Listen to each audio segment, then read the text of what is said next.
সকলকে স্বাগত জানাই। আজকে আমাদের আলোচনার বিষয়, আমরা আগের দিন দেখেছি রবি গ্রহ নিয়ে আমরা আলোচনা করেছি। আজকে আমরা আলোচনা করব চন্দ্রকে নিয়ে। চন্দ্র যেটা নাকি আমরা দেখি আমাদের জাতচক্রে, চন্দ্র যেখানে বসে সেটাই আমাদের হয় রাশি।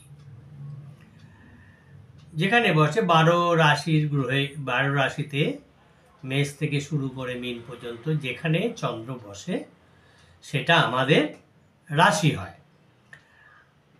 আর যখন জাতক জন্মগ্রহণ করে পূর্ব দিকে যে নক্ষত্রের উদয় হয় সেই অনুযায়ী জাতকের লগ্ন হয়। তাহলে আজকে আমরা দেখব, আগের দিন বলেছি আমরা যে রবি হচ্ছে আমাদের পিতা। রবি আমাদের পিতা, তিনি আমাদের পুষ্টি দান করেন, তিনি আমাদের সম্মান প্রতিপত্তি এগুলো দান করেন। আর চন্দ্র হচ্ছে মাতা, চন্দ্র হচ্ছে মনের কারক। মানসিক অবস্থা কিন্তু আমরা এই চন্দ্র থেকে বিচার করি, আমাদের মনের ভাব কেমন হবে সেটা আমরা বিচার করি। সেই জন্য চন্দ্র হচ্ছে মাতৃকারক গ্রহ।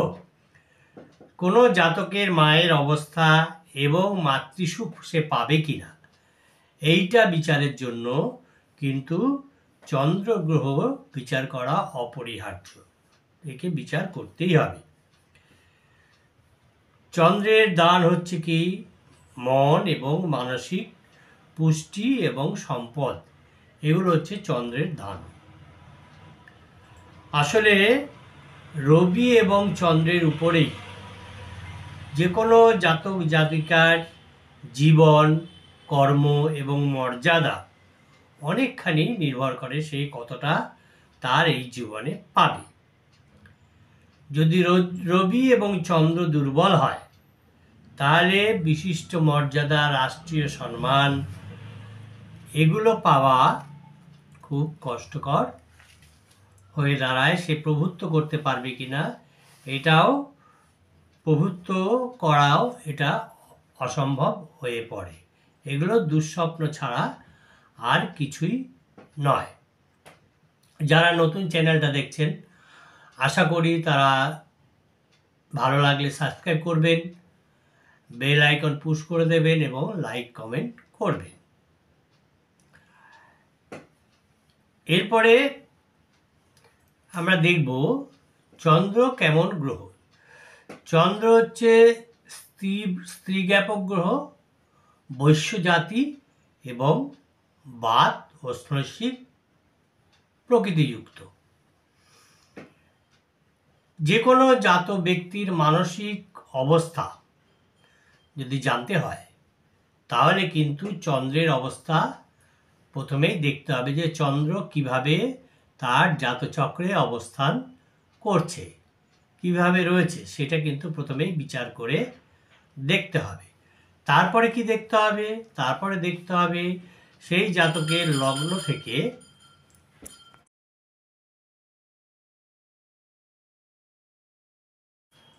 তাহলে প্রথমে দেখতে হবে সেই জাতকের মানসিক অবস্থা যদি পরিচয় জানতে হয় তাহলে আমাদের চন্দ্রের অবস্থা দেখতে হবে। তারপরে লগ্ন থেকে দেখতে হবে সেই জাতকের জাতচক্রের চতুর্থ এবং পঞ্চম ভাব, এটা বিচার করে দেখতে হবে। চন্দ্র হচ্ছে চতুর্থপতি, চতুর্থপতি মানে গৃহসুখ, মাতৃসুখ, সুখকারক গ্রহ। আর পঞ্চমপতি এবং চতুর্থপতি এই দুটোর বলাবল বুঝেই জাতকের যে কোনো জাতক জাতিকার মানসিক অবস্থা বিশেষভাবে আমরা বুঝতে পারি। জ্যোতিষশাস্ত্র অনুযায়ী রবি হচ্ছে পিতৃকারক গ্রহ এবং চন্দ্র মাতৃকারক গ্রহ, এ কথা আগে বলেছি। রবি বা পিতা আমাদের সংসারে হচ্ছে, দেখি যে পিতা যা দান করেন, যা নিয়ে আসেন, মাতা চন্দ্র তা ধারণ করে সেটাকে সন্তানের পুষ্টি সাধন করেন। অর্থাৎ কি বলতে চাইছে, রবি বা পিতা জ্যোতিষশাস্ত্র মতে বলছে রবি বা পিতা যা দান করেন, মাতা বা চন্দ্র সেটা ধারণ করে আপনার রক্তধারায় মিশিয়ে সন্তানের পুষ্টি সাধন করে থাকেন। এখন চন্দ্র যদি হীনবলী হয় কিংবা নিচস্থ হয়, তাহলে যে কোনো জাতকের মানসিক পুষ্টি লাভে ব্যাঘাত ঘটার সম্ভাবনা বেড়ে যায়। অন্যান্য শুভগ্রহের যোগাযোগে অবশ্য চন্দ্রের দুর্বলতাটা কিছু কমতে পারে, কিন্তু যদি দেখা যায় চন্দ্র শনির সঙ্গে যুক্ত আছে কিংবা শনি দ্বারা পূর্ণদৃষ্ট হয়েছে, শনির দৃষ্টি, শনির অবস্থান থেকে তৃতীয়, সপ্তম এবং দশমে শনির পূর্ণ দৃষ্টি পড়ে, এবং যদি দেখা যায় যে এই শনি দ্বারা চন্দ্র দৃষ্ট হয়েছে, তাহলে কি হবে? তাহলে এর ফলাফল স্বরূপ দেখা যায় সেই জাতক বা জাতিকা সর্বদাই দুশ্চিন্তাগ্রস্ত থাকেন এবং সন্দিগ্ধ প্রকৃতির হয়ে থাকেন, মানে তারা সবাইকে সন্দেহ করে থাকেন, নিজেকেও তিনি সন্দেহ করেন, নো ডাউট, কিন্তু তার যে সন্দেহ ভাব সেটা খুব প্রকট হয়ে দেখা দেয়। অনেক সময় সংসারে এ দ্বারা বিশৃঙ্খলাও সৃষ্টি হয়।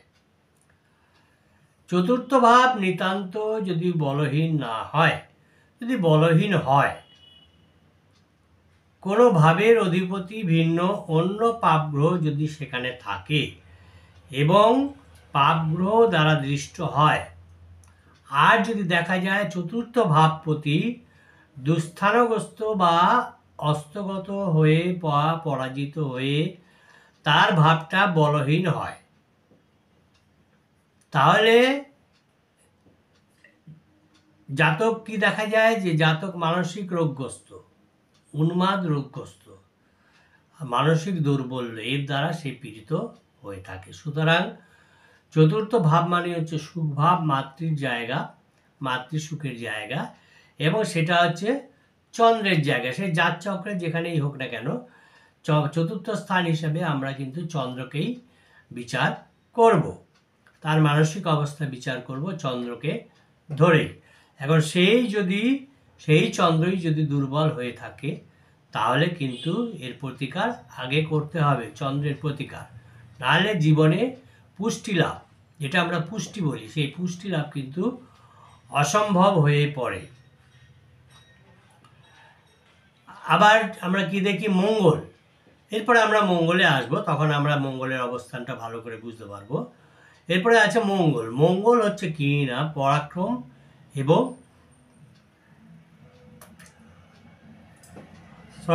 মঙ্গল হচ্ছে পরাক্রম এবং তেজ বীর্যের কারক।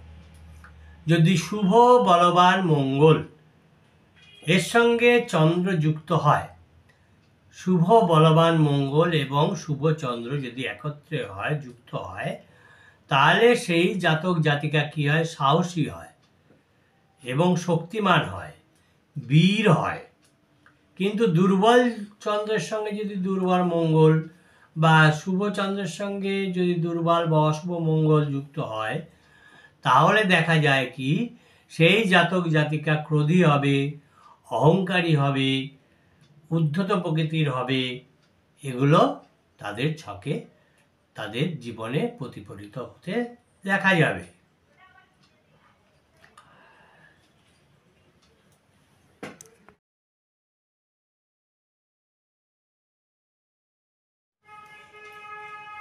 যদি দেখা যায় যে বৃহস্পতি এবং চন্দ্র একত্রে যদি অবস্থান করে বা সমসপ্তমে যদি অবস্থান করে, তাহলে কিন্তু এটা একটি অত্যন্ত শুভ যোগ। এটা আমি দিগ্গ্রহ যোগের সময় বলেছি, চন্দ্র জীব যোগ এটাকে বলে।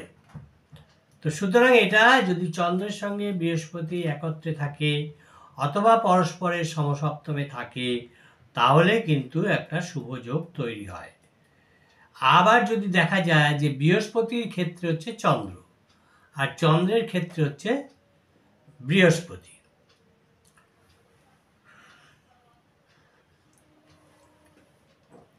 যদি বৃহস্পতির ক্ষেত্রে চন্দ্র এবং চন্দ্রের ক্ষেত্রে বৃহস্পতি, এটাকে বলে ক্ষেত্র বিনিময়। যদি ক্ষেত্র বিনিময় হয়, চন্দ্রের ঘর আমরা জানি কর্কট, আর বৃহস্পতির ঘর হচ্ছে মীন কিংবা ধনু।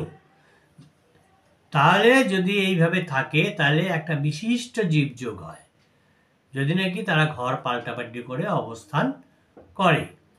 এই যোগ যে কোনো জাতক জাতিকার পক্ষেই পরম মঙ্গলজনক হয়ে থাকে।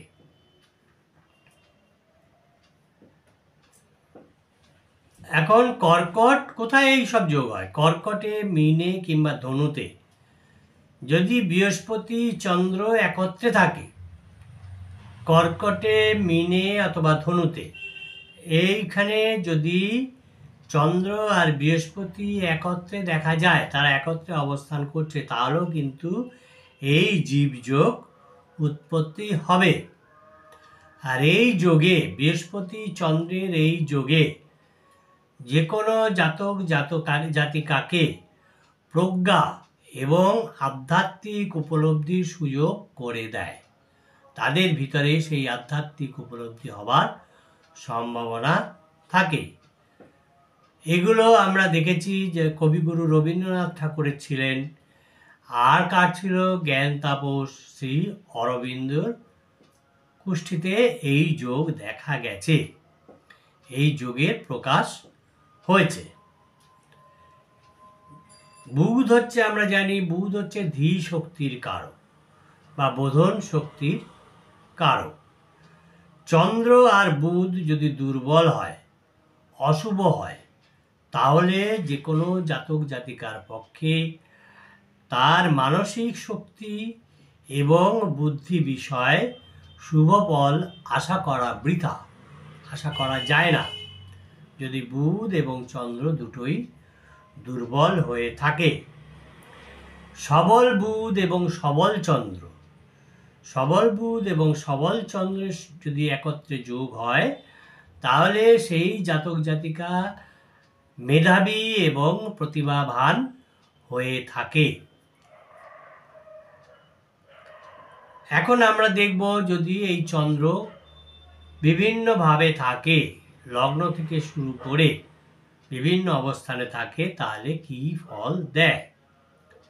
যদি লগ্নভাবে এই চন্দ্র থাকে, লগ্ন মানে হচ্ছে দেহভাব, তো লগ্নভাবে যদি এই চন্দ্র অবস্থান করে, যদি মেষে, বৃষ কিংবা কর্কট রাশিতে থাকে, যাদের যেসব জাতক জাতিকার জাতচক্রে এই কর্কট, বৃষ কিংবা মেষ রাশিতে চন্দ্র রয়েছে, সেই সব জাতক জাতিকা তারা অবশ্যই কীর্তিমান হবে, ধনবান বা ধনবতী হবে এবং তারা সুখী হবে।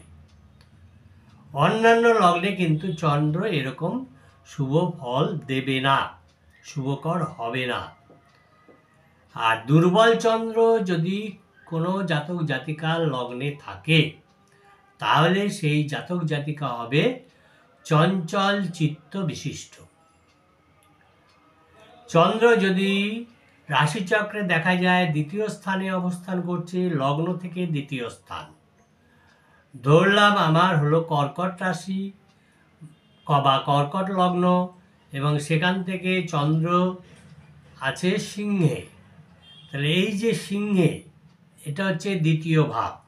যদি এই দ্বিতীয় ভাবে বা ধনভাবে চন্দ্র, বলবান চন্দ্র থাকে, তাহলে সেই জাতক বা জাতিকা হবে সুখী, পুত্রবান বা পুত্রবতী, বহু ধনযুক্ত এবং বিনীত হবে। কিন্তু দেখা যাবে তার আত্মীয় প্রীতিতে, মানে আত্মীয় স্বজন বাড়িতে আসলে আত্মীয়ের সঙ্গে যে ভালোবাসা, সেটা কিন্তু তার মধ্যে থাকবে না। আত্মীয় প্রীতিতে তার বাধা দেখা যাবে। এখন যাদের আত্মীয় প্রীতিতে, যেসব জাতকের আত্মীয় প্রীতিতে বাধা থাকে, নারী জাতি সাধারণত এইসব জাতকের প্রতি আকৃষ্ট হয়ে থাকে, কারণ জানা যায়নি। কিন্তু যদি হীনচন্দ্র দ্বিতীয় থাকে, তাহলে দুর্বল, হীন মানে দুর্বল, দুর্বল বা অশুভ চন্দ্র যদি দ্বিতীয় থাকে, যাদের থাকবে, যেসব জাতক জাতিকা থাকবে, সেই সব জাতক জাতিকা নির্ধন, অল্প বুদ্ধি এবং তার বাক্য স্ফূর্তিতে বাধা, মানে সে একটু তোতলাতে পারে, তার যে কথা বেরোবে তাতে সে বাধা প্রাপ্ত হবে।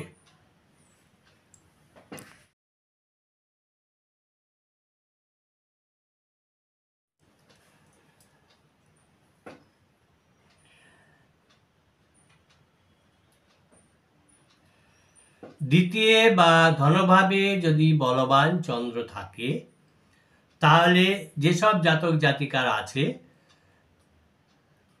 তারা সুখী হবে, পুত্রবান বা পুত্রবতী হবে, বহু ধনযুক্ত হবে, বিনীত হবে। কিন্তু জাতকের পক্ষে এবং জাতিকার পক্ষেও তাদের আত্মীয় প্রীতিতে বাধা হবার সম্ভাবনা থাকবে, তারা আত্মীয় আসলে তারা ভালো চোখে দেখবেন না। কিন্তু জাতকের ক্ষেত্রে দেখা যাবে নারী জাতিরা কিন্তু এইসব জাতকের দিকে বেশি আকৃষ্ট হয়ে থাকে, যাদের আত্মীয় প্রীতিতে বাধা আছে, যারা আত্মীয়কে ভালোবাসেন না। যদি হীনচন্দ্র দ্বিতীয় থাকে, দুর্বল চন্দ্র দ্বিতীয় থাকে, তাহলে দেখা যায় যে সেই জাতক বা জাতিকা নির্ধন হয়, অল্প বুদ্ধিযুক্ত হয় এবং তার কথা বলায় বাধা সৃষ্টি হয়, মানে সে তোতলা হতে পারে। তৃতীয় বা সহোদর স্থানে যদি চন্দ্র থাকে, যদি পূর্ণ চন্দ্র হয়, বলবান চন্দ্র হয়, তাহলে যেসব জাতক জাতিকা থাকবে সেই সমস্ত জাতক জাতিকা গুণবান বা গুণবতী হবে, সুন্দরী ভ্রাতা বা ভগ্নী যুক্ত হবে, সে হবে কাব্যমদী, বিলাসী, অঙ্গনাবল্লভ এবং ধনবান বা ধনবতী হবে। কিন্তু দেখা যাবে তার জীবনে ভগবত উপলব্ধি তার আসতে পারে, তার মধ্যে সাত্ত্বিক ভাবের বিকাশ হতে পারে। যদি অশুভ চন্দ্র দেখা যায় যে অশুভ চন্দ্র তৃতীয় আছে, তাহলে কিন্তু সেই জাতক জাতিকা হয় গর্বিত, অহংকারী এবং দুঃসাহসী আর নিষ্ঠুর প্রকৃতি হয়ে থাকে, তারা কিন্তু কৃপণও হয়।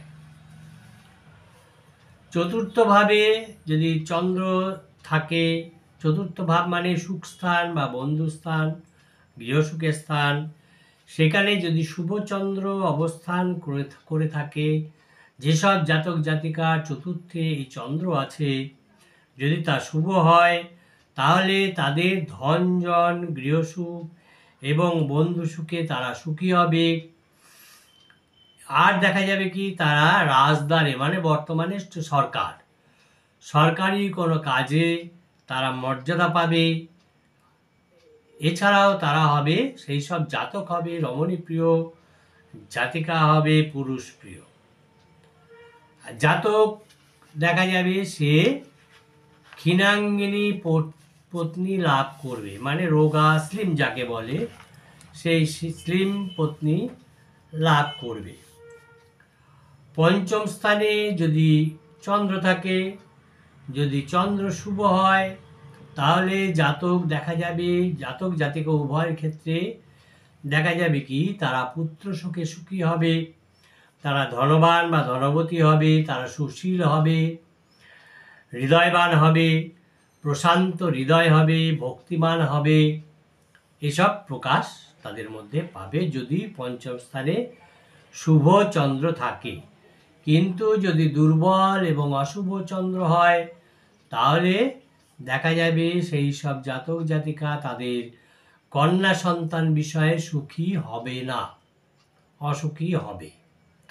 বুদ্ধির দোষে যাদের এই দুর্বল চন্দ্র পঞ্চম স্থানে থাকে, সেই সব জাতক জাতিকা বুদ্ধির দোষে তারা নিজের ক্ষতি নিজে করে বসবে, এই সম্ভাবনা বেশি থাকে। এবারে ষষ্ঠে বা রিপুস্থানে, ষষ্ঠ স্থান হচ্ছে রিপুস্থান বা মাতুর স্থান। সেখানে যদি চন্দ্র থাকে, যেসব জাতক জাতিকা থাকবে তারা মাতৃশোকে সুখী হবে না, না হবার সম্ভাবনা বেশি থাকবে। জাতক যদি পরাক্রমে শত্রুকেও পরাস্ত করে, পরাজিতও করে, তাহলেও দেখা যাবে সেই জাতক শত্রু দ্বারা বারবার সে উত্তপ্ত হচ্ছে। ষষ্ঠে চন্দ্র যাদের আছে তাদের ক্ষেত্রে উদরাময় রোগ হবার সম্ভাবনা বেশি থাকবে। যদি চন্দ্র ষষ্ঠে বৃহস্পতির ক্ষেত্রে হয়, ষষ্ঠ যদি স্বক্ষেত্রে হয় মানে কর্কটে যদি ষষ্ঠ স্থান পড়ে, কিংবা যদি তুঙ্গ ক্ষেত্রে থাকে, বৃষ রাশি হচ্ছে চন্দ্রের তুঙ্গ স্থান, সেখানে যদি চন্দ্র থাকে তাহলে সেই জাতক জাতিকা কি হয়, শত্রুজয়ী হয়, সুকর্মা হয় এবং বহুজন প্রতিপালক হয়ে থাকে।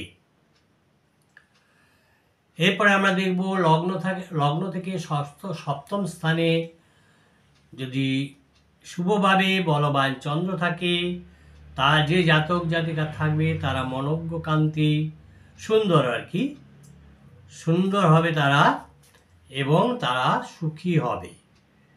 জাতক গুণবতী এবং সুন্দরী স্ত্রী লাভ করবে, জাতক ও গুণবান সুন্দর পতি লাভ করবে। যদি কৃষ্ণপক্ষের চন্দ্র হয় তাহলে জাতক যদি স্ত্রীজনেও আসক্ত হয় তাহলে সে সেখানে সুখ পাবে না, কোনো সুখ সে পাবে না।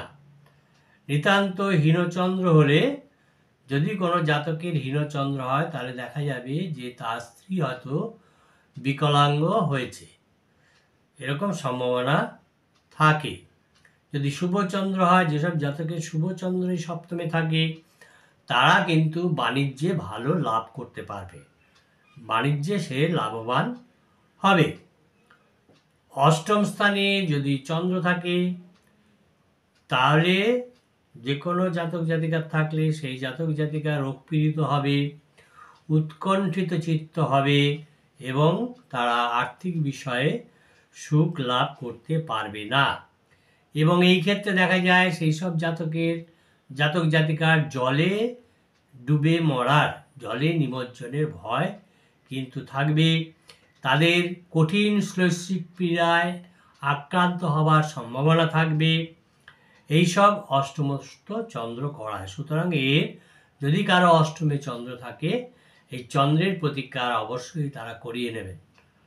চন্দ্রের প্রতিকার হচ্ছে হয় মুনস্টোন অথবা মুক্ত। পূর্ণচন্দ্র কিংবা তুঙ্গস্থ চন্দ্র এইরূপ দোষ খণ্ডন করে। যদি অষ্টমে পূর্ণচন্দ্র থাকে, মানে পূর্ণিমায় যদি কারো জন্ম হয় বা চতুর্দশীতে জন্ম হয় বা তুঙ্গস্থভাবে বৃষ রাশির ক্ষেত্রে চন্দ্র থাকে, তাহলে তাও যদি অষ্টমে থাকে তাহলে এইরকম এই যে দোষগুলো, এই যে জলে নিমজ্জনের ভয়, শৈশিক পীড়া, এইগুলো তাদের হবে না, এইসব দোষ তাদের খণ্ডিত হয়ে যায়। এবার নবম স্থানে যদি লগ্ন থেকে নবম স্থানে বা ভাগ্যস্থানে বা পিতৃস্থানে যদি শুভচন্দ্র থাকে তাহলে দেখা যায় সেই জাতক জাতিকা শাস্ত্রানুরক্ত হয়ে থাকেন, তাদের ধর্মে মতি থাকে, তারা সৎকার্যশীল হন এবং জাতক মনোরমা পত্নীর স্বামী হন, পুত্র সুখে সুখী হন, জাতিকাও মনোরম পত্নীর স্বামী হয় এবং সন্তান সুখে সুখী হয়ে থাকে। যদি পূর্ণচন্দ্র নবমে যদি থাকে তাহলে সেই জাতক, যে সমস্ত জাতক জাতিকা থাকে তারা বহু লোকপ্রভু হন, ধন মান যশের অধিকারী হয়ে থাকেন। যদি ক্ষীণচন্দ্র বা নিচস্থ চন্দ্র নবমে হয় তাহলে যেসব জাতকের আছে তাদের ধনহানি হবার সম্ভাবনা থাকে এবং দেখা যায় কি সে মূঢ়তাবশত সৎপথের বিরতি হয়ে থাকে, সে সৎপথে যেতে চায় না। দশম স্থান